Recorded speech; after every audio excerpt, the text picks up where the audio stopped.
Gopal from Lexicon Company. Today I'll talk about types of companies based on the number of members. In this category, companies can be divided into three parts. First is public companies. A public company is defined under Section 2, Subclause 71 of the Companies Act 2013.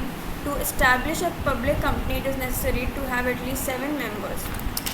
One of the special features of a public company is that there are no restrictions on buying and selling of shares. Section 58 stipulates that the shares of a public company are freely transferable. If a company does not comply with the provisions, it will renounce the status of a private company.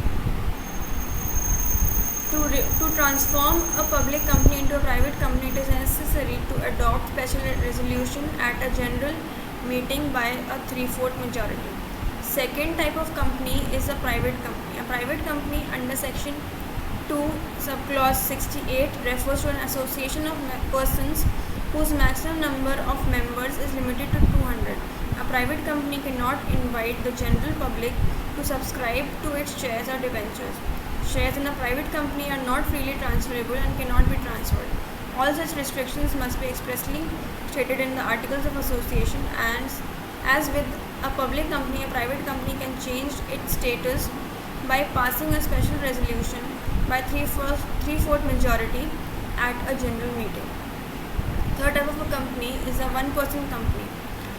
According to Section 2, Subclause 62 of the Companies Act, a sole proprietorship is a company that has only one person as a partner or a shareholder. The board of directors must have one director, and its only member can hold the role of the director.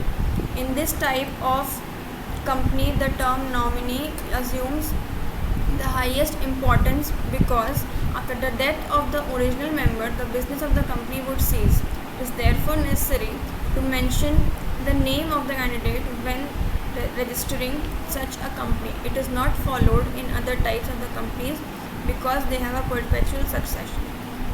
So this was it about the types of companies based on the number of members. If you have any further doubts, you can comment on below. Thank you.